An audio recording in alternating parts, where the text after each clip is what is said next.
आज ही Doubtnut app download करें। Doubtnut पर होगा अब आपके सभी मैथ्स, केमिस्ट्री, फिजिक्स और बायोलॉजी डाउट्स का सफाया। बस अपने क्वेश्चन की फोटो खींचो, उसे क्रॉप करो और तुरंत वीडियो सोल्यूशन पाओ। Download now. यहाँ पर हमसे पूछा गया है कि उस प्रोसेस को क्या कहते हैं जिससे एम्ब्रियोनिक डेवलपमेंट के बाद में चेंजेस की एक सीरीज से लार्वा अडल्ट में बदलता है।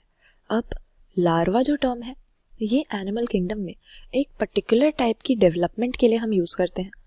जब डेवलपमेंट इनडायरेक्ट टाइप की होती है तो इससे हम ये समझते हैं कि जो यंग वंस हैं, जो ऑफस्प्रिंग प्रोड्यूस हो रहे हैं रिप्रोडक्शन के बाद, वो अडल्ट से काफ़ी अलग हैं और इसी तरह के अडल्ट को रिजेंबल ना करने वाले यंग वंस को हम लार्वा कहते हैं। ये लार्वा कई इंटरमीडिएट स्टेजेस से होता हुआ जब अडल्ट में बदलता है तो इस प्रोसेस को हम मेटामॉर्फोसिस कहते हैं और ये भी अलग अलग मैकेनिज्म से हो सकती है।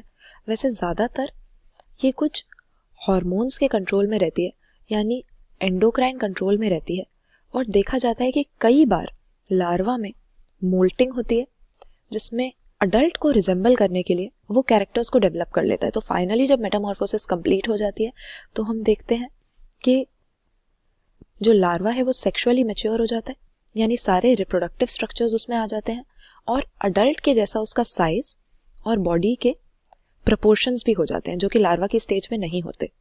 तो अगर बाकी ऑप्शंस को देखें, रीजनरेशन हमें दिया हुआ है, ये यूज करते हैं एनिमल्स जब उनका कोई बॉडी पार्ट, सपोज उनका लिम्ब सेवियर हो जाए या फिर उनको टुकड़ों में काट दिया जाए, तो कुछ एनिमल्स के पास दोबारा से पूरा नया एनिमल रीजनरेट करने की इन पीसेज में से एबिलिटी होती है। इसको हम रीजनरेशन कहते हैं।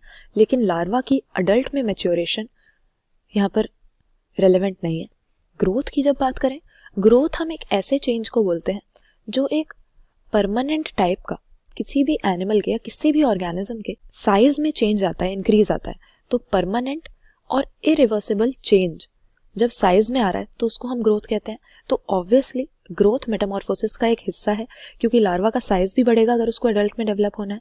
लेकिन सिर्फ ग्रोथ से मेटामॉर्फोसिस नहीं होती क्योंकि इसे सेक्सुअली मैच्योर होना पड़ता है, रिप्रोडक्टिव स्ट्रक्चर्स की डेवलपमेंट करनी पड़ती है और कई सारे फिजियोलॉजिकल चेंजेस इसमें इन्वॉल्व होते हैं। सिर्फ साइज का इंक्रीज मेटामॉर्फोसिस नहीं है, इसीलिए ये भी हमारा आंसर नहीं होगा। एजिंग भी यहाँ पर हम नहीं कह सकते क्योंकि एजिंग हम उस प्रोसेस को कहते हैं जिससे सेक्सुअल मैच्योर जो ऑर्गेनिज्म है वो दोबारा से पोस्ट रिप्रोडक्टिव फेज में चला जाए, यानी रिप्रोडक्शन या जो सेक्सुअल एक्टिविटी है वो बंद हो जाए। तो इसको सेनेसेंस हम कह सकते हैं, लेकिन मेटामॉर्फोसिस नहीं कहेंगे। तो यहाँ पे करेक्ट आंसर हमारा ऑप्शन सी हो जाएगा। जब इनडायरेक्ट डेवलपमेंट में अडल्ट को रिजेंबल ना करने वाले अडल्ट से काफी अलग यंग वंस, जिनको हम लार्वा कहते हैं, वो सीरीज ऑफ चेंजेस यानी कई स्टेप्स से होते हुए, इंटरमीडिएट स्टेप्स से होते हुए अडल्ट में बदलते हैं। इस प्रोसेस को हम मेटामॉर्फोसिस कहेंगे।